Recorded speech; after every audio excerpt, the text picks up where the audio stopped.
সালাম আলাইকুম ভাই। ওয়ালাইকুম আসসালাম। মানুষও দেখতেছি ৮০ দিয়ে বর বানতেছেন, আপনি ১৬ দিয়ে বর বানতেছেন দেখতেছি। ভাই বুঝতেছেন না পানের যে দাম, কিভাবে চলবো আর কি করে খাবো।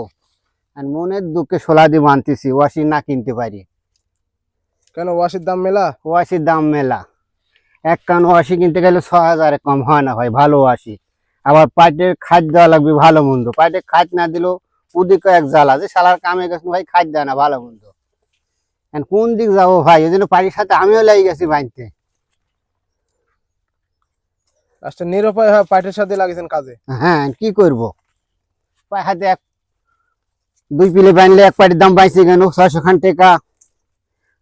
তো ৬০০ ধরেন বহু টাকা। এক পোয়া পান বেচেছি ১০০ টাকা দিয়ে, ৬০০ টাকা ৬ পোয়া পান হচ্ছে ধরেন। তা আমাকে তো বাঁচতে হবে। এই বলে লাগিয়ে গেছি ভাই পার্টির সাথে বাঁধতে, সমানে বাঁধতে যাই, দেখা যায় আল্লাহ ভরসা কবে দাম ছাড়ে আর আল্লাহ কবে টাকা। কোনো সরকার যদি কোনো লক্ষ্য করে যদি আমার দিক তাকায়, বিদেশ হাতে পান টান নিয়ে যায়, এই উচিলা করে যদি টাকা আবার হাতে ধরেন দুটো ভালো মন্দ খাইতে পাবো বৌসাল পারলিয়ে, তাছাড়া ধরেন এবার কষ্টই যাবে।